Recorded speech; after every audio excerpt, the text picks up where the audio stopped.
لبیک کی صدا ہے، جو لبیک کی گونج ہے، اس کا لطف ہی اور ہے کہ بندہ اپنے رب کی بارگاہ میں کہہ رہا ہے مولا میں حاضر ہوں، پروردگار میں حاضر، میں گناہگار، تو نے بلایا پھر بھی میں حاضر، اے اللہ تیری رحمت کی وجہ سے حاضر۔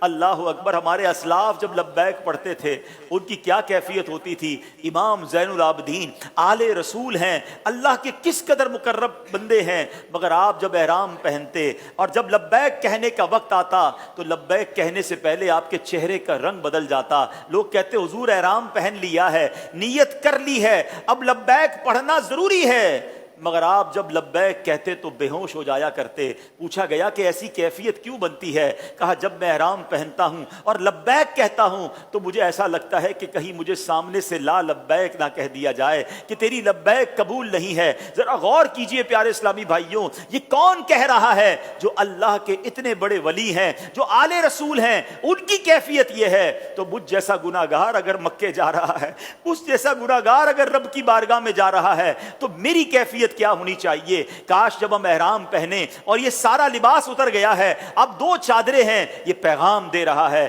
کہ آج گھر بار کو چھوڑ کر یہ احرام پہن کر تم جا رہے ہو، ایک وقت آئے گا یہی گھر بار چھوڑ کر کفن پہن کر تم نے اللہ کی بارگاہ میں جانا ہے۔ آج کعبے کے دیدار کو جا رہے ہو، کل اللہ کی بارگاہ میں پیش ہونا ہے۔ یہ سفر حج بڑے پیغام دیتا ہے پیارے اسلامی بھائیوں، اس سے میسجز لینے ہیں، یہ آخرت کے سفر کی بھی یاد دلاتا ہے۔ اللہ اکبر۔ جب منا عرفات کے خیموں میں اور مزدلفہ میں کھلے آسمان تلے سوتے ہیں تو ہمیں یاد کرنا چاہیے، یہ پیغام لینا چاہیے کہ آج جس طرح ہم خیموں میں رہ رہے ہیں، جس طرح آج ہم رات کو زمین پر سو رہے ہیں، ایسے ہزاروں لاکھوں بلکہ کروڑوں لوگ ہیں اس دنیا میں جو خیموں میں رہتے ہیں یا زمین پر سوتے ہیں، ان کے پاس کھانے پینے کو بھی کمی ہوتی ہے۔ ہمیں یہ سفر غریبوں کا بھی احساس دلاتا ہے۔ عرفات کے میدان میں جب ایک ہی لباس پہنے، ایک ہی صدا بلند کرتے ہوئے دنیا بھر کے حاجی جمع ہوتے ہیں تو میدان عرفات مجھے اور آپ کو حشر کے میدان کی یاد دلاتا ہے کہ جب ساری دنیا میدان محشر میں